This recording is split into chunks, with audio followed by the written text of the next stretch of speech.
Bike on camera বৰ্তমান সময়ত উঠি যোৱা পৰিলক্ষিত আছে। এয়া দেখিবলৈ পাইছে আপোনালোকে। এই মুহূৰ্তত অন কেমেৰা এয়া দুৰ্ঘটনা সংঘটিত হৈছে অন কেমেৰা।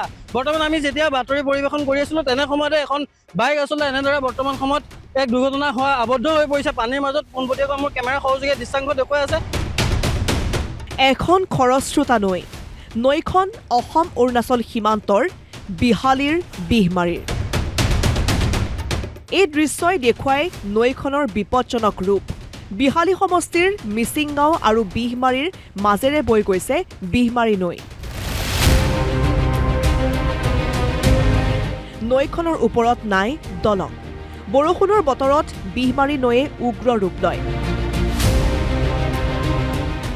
ইপাৰ সিপাৰৰ মানুহৰ যাতায়াত বন্ধ হৈ পৰে। প্ৰবল সোঁতৰ এই নদীয়েদি পাৰ হয় কিছু মানুহ।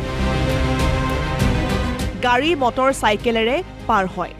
দীৰ্ঘদিন ধৰি ৰাইজে দাবী কৰি অহাৰ পাছতো নাপালে এখন পকী দলং। গোটেই বিজেপি গভৰ্ণমেণ্ট বা বৰ্তমানৰ বিধায়ক বা সাংসদ মহোদয়ক আমি অনুৰোধ কৰিব বিচাৰিছোঁ যে বিহমাৰী নদীৰ ওপৰত দলংখন অতি সোনকালে বনাই দিলে ভাল আছিলে। আজি কেইদিনমান আগত ইলেক্ট্ৰিক যেতিয়া আৰম্ভণি হৈছিলে তেতিয়া সাংসদ মহোদয়ে ঘোষণা কৰি গৈছিলে দলঙৰ কামটো আৰম্ভ হ'ব বুলি, কিন্তু কেতিয়া হ'ব এইটো আমি এতিয়ালৈকে জানিব পৰা হোৱা নাই। বৰ্তমানলৈকে কোনো হেৰি অহা নাই। গতিকে অতি সোনকালে এই বিহমাৰী দলঙৰ ব্যৱস্থাটো কৰি দিলে ভাল আছিলে, কিয়নো কি ইয়াত পানীৰ যেতিয়া বাঢ়িব, ইয়াত বেমাৰ আজাৰ হ'লে গাঁৱৰ ৰাইজ, তাৰপিছত আপোনাৰ স্কুলীয়া ল'ৰা ছোৱালী ইয়াত নদীৰ পৰাই ঘূৰি যাবলগীয়া হৈছে, বা বেমাৰী মানুহ ঠেলা গাড়ীৰ পৰা দাঙি পেলাই। আমাৰ মুখ্যমন্ত্ৰী ডাঙৰীয়াক আমি শীঘ্ৰেভাৱে দলংখন বনাই দিবলৈ আমি অনুৰোধ জনাইছোঁ। আমাৰ ইয়াৰ বাৰিষা কালত যেতিয়া বেমাৰ আজাৰ হয় বা ডেলিভাৰী হয় তেতিয়া আমি চাঙি দাঙি লগাব হৈ যায় মানে। তাৰপাছত যেতিয়া আমাৰ আপোনাৰ তাতকৈ যদি পানী বেছি হৈ যায়, ৰামঘাট হয়, আপোনাৰ বালিজান হয়, একেবাৰে ঘাইগাঁও ওলাই যাব লগা হৈ যায়। তাৰ কাৰণে আমি অসম চৰকাৰক অনুৰোধ জনাইছোঁ শীঘ্ৰেই আমাক দলংখন বনাই দিবলৈ। বিহমাৰী নৈৰ ওপৰত এখন দলং নিৰ্মাণ কৰিব লাগে। এই ক্ষেত্ৰত স্থানীয় বিধায়কে ব্যৱস্থা ল'ব বুলি আশা কৰিছে অঞ্চলটোৰ মানুহে। বিহালীৰ পৰা কৰণ শইকীয়াৰ ৰিপৰ্ট, অসম লাইভ 24।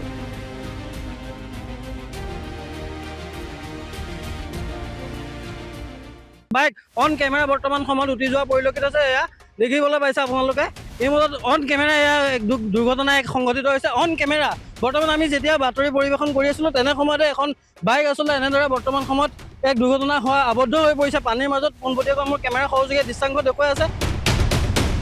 এখন খৰস্ৰোতা নৈখন অসম অৰুণাচল সীমান্তৰ বিহালীৰ বিহমাৰীৰ। এই দৃশ্যই দেখুৱাই নৈখনৰ বিপদজনক ৰূপ। বিহালী সমষ্টিৰ মিচিংগাঁও আৰু বিহমাৰীৰ মাজেৰে বৈ গৈছে বিহমাৰী নৈ। নৈখনৰ ওপৰত নাই দলং। বৰষুণৰ বতৰত বিহমাৰী নৈয়ে উগ্ৰ ৰূপ লয়।